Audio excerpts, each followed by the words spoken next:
Ils sont 26 milliardaires. Ils concentrent à eux seuls autant de richesses que la moitié de l'humanité. C'est le dernier rapport d'Oxfam.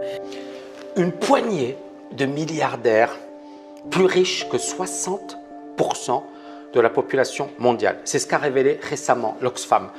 L'Oxfam, c'est une association qui justement s'intéresse aux inégalités.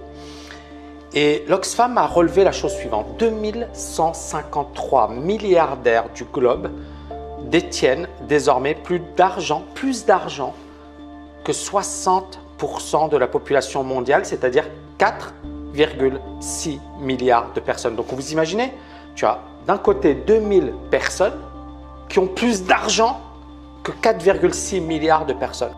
Notre économie est brisée. C'est le message accablant qui introduit le nouveau rapport Oxfam. Le fossé entre les plus riches et les plus pauvres est vertigineux. Depuis Davos, l'organisation tire une nouvelle fois la sonnette d'alarme. Les personnes les plus riches, les personnes les plus puissantes et les dirigeants politiques dans le monde doivent agir. Ils sont le problème et nous voulons qu'ils soient la solution pour mettre fin à ces inégalités extrêmes qui s'accroissent et qui nuisent et ralentissent nos économies. Alors bien évidemment, c'est injuste, c'est un scandale, ce n'est pas une bonne chose, je suis totalement d'accord.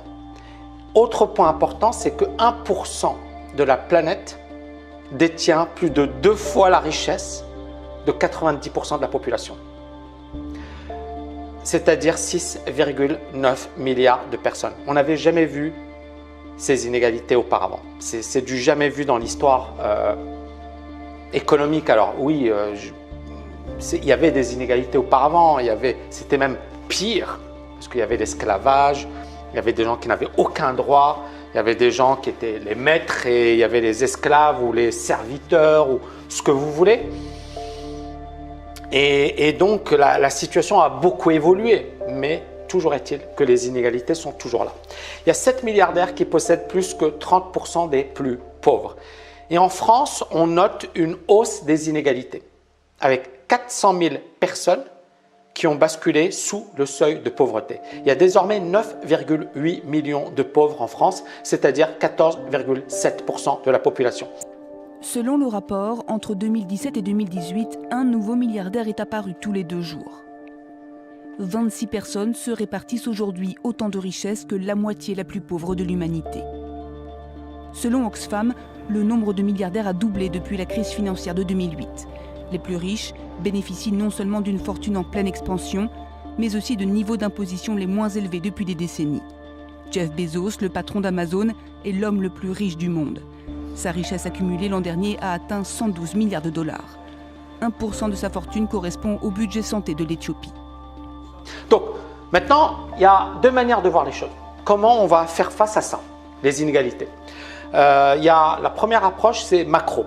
Macro, ça veut dire quoi? C'est global.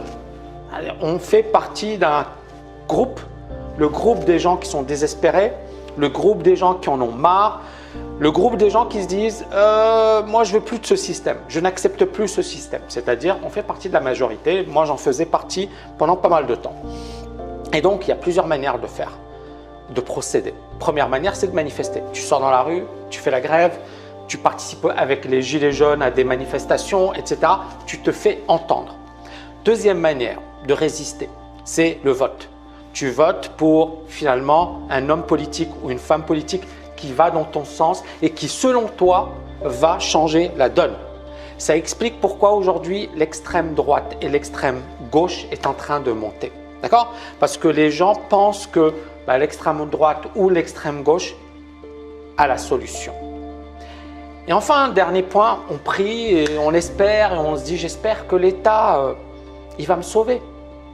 Et on compte également sur un sursaut populaire ou une prise de conscience mondiale. On se dit, oui, mais à un certain moment, l'humanité va comprendre que c'est pas bien ce qui se passe. Et moi, j'ai envie de vous dire, et voilà, vous me connaissez, mais ceux qui sont dans cette optique sont bien naïfs. Les manifestations, j'en ai vu des tonnes. Les gens qui font grève, j'en ai vu des tonnes. Les gens qui se plaignent, j'en ai vu des tonnes. Les gens qui ont voté et qui ont été déçus, j'en ai vu des tonnes. Et donc, Oui, bien sûr, c'est bien de voter, c'est bien de manifester, c'est bien de revendiquer, tout ça c'est bien. Mais ça ne va pas apporter des changements durables, des changements de long terme, ou du moins des petits changements qui vont peut-être vous faire plaisir, mais ça ne va pas changer votre vie. Et donc, les gens, voilà, ils vont voter, il y aura des votes de défiance, il y aura des manifestations, on en a actuellement. On en a eu dans des pays arabes, le printemps arabe, on a changé des gouvernements, on s'est dit ça va changer la donne, tout le monde était super content. Et franchement, on a vu que ça n'avait pas changé grand-chose. Et encore une fois, on repose sur l'État, sur des hommes politiques, sur des instances pour changer sa vie. Et ce que beaucoup de gens ne savent pas, c'est qu'on pense que l'État a le pouvoir aujourd'hui. Je suis désolé de vous décevoir, l'État n'a pas beaucoup de pouvoir aujourd'hui. L'État est surendetté, par exemple en France, la dette publique dépasse les 100%. L'INSEE devrait annoncer tout à l'heure que la dette de la France a dépassé 2000 milliards d'euros, un chiffre qui nous dépasse. On se fait peur depuis des années avec cette dette qui augmente alors que la France n'a jamais emprunté aussi peu cher. La cigale qui parfois sommeille en moi vous demande, est-ce si grave que cela? Écoutez, si 1 euro c'était 1 centimètre, eh bien avec le montant de la dette française, on pourrait aller de la Terre à la Lune 26 fois. L'État dépend du business, il y a des puissances, il y a des marchandages au niveau mondial, il y a la Chine qui va imposer ses règles, il y a les États-Unis, la Grande-Bretagne, la Russie, le Brésil. Et on voit bien qu'aujourd'hui, quand une entreprise elle vient en France, elle dit « Hey, qu'est-ce que vous me proposez ?» Alors, la France va lui dire « Ah, ok, on te propose telle chose, telle chose. Ah, désolé, je peux aller ailleurs. Je vais avoir moins d'impôts, je vais avoir de meilleures conditions, je vais avoir des subventions. » Vous voyez ce que je veux dire?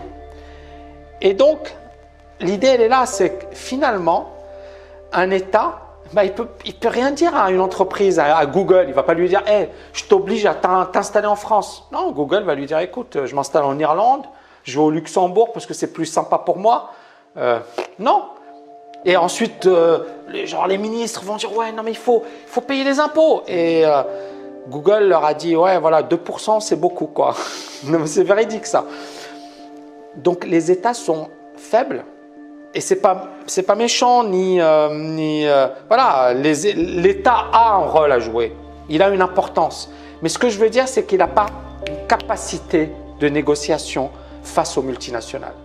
C'est-à-dire qu'aujourd'hui, les multinationales ont un marché mondial. Elles vont s'installer là où c'est plus avantageux pour elles. Point à la ligne.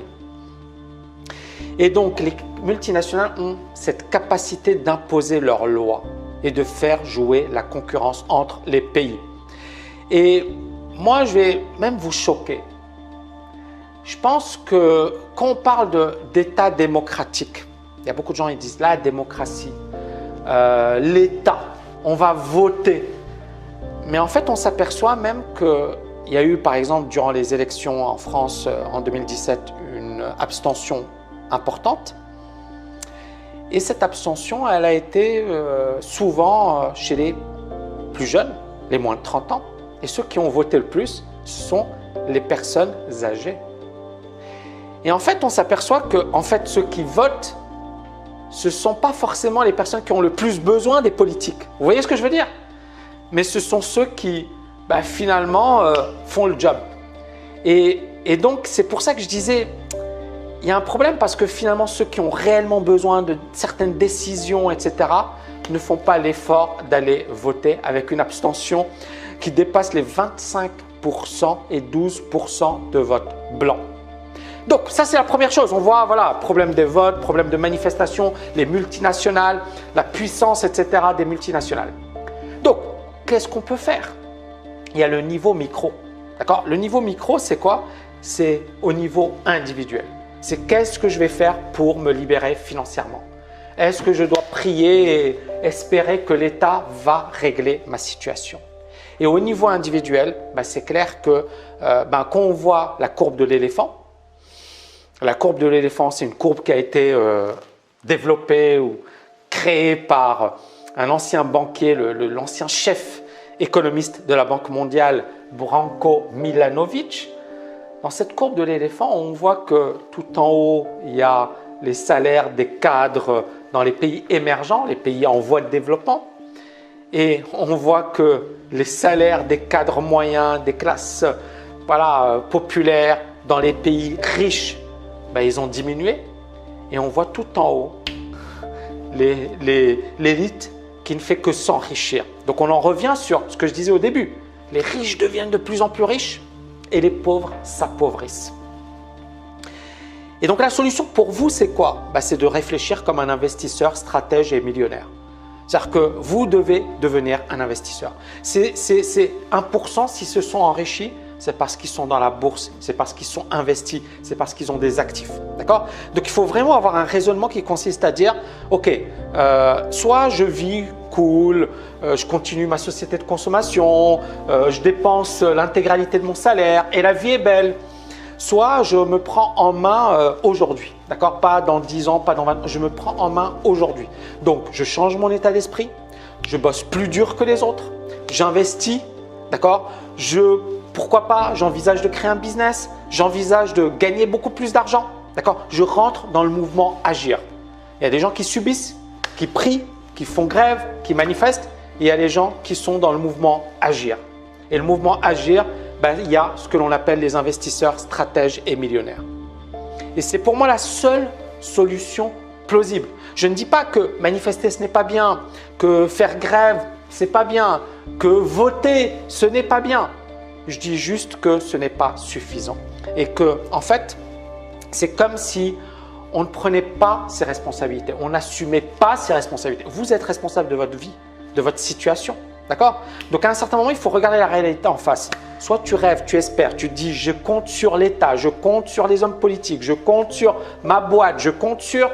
Ou alors tu dis je compte sur moi, d'accord? Si l'État fait des choses bien, si on a, une nouvelle organisation au niveau mondial, génial. Sinon, je me bouge, agir. J'espère que vous avez aimé cette vidéo, les amis. N'oubliez pas de la liker, de la partager. Et je vous dis à bientôt.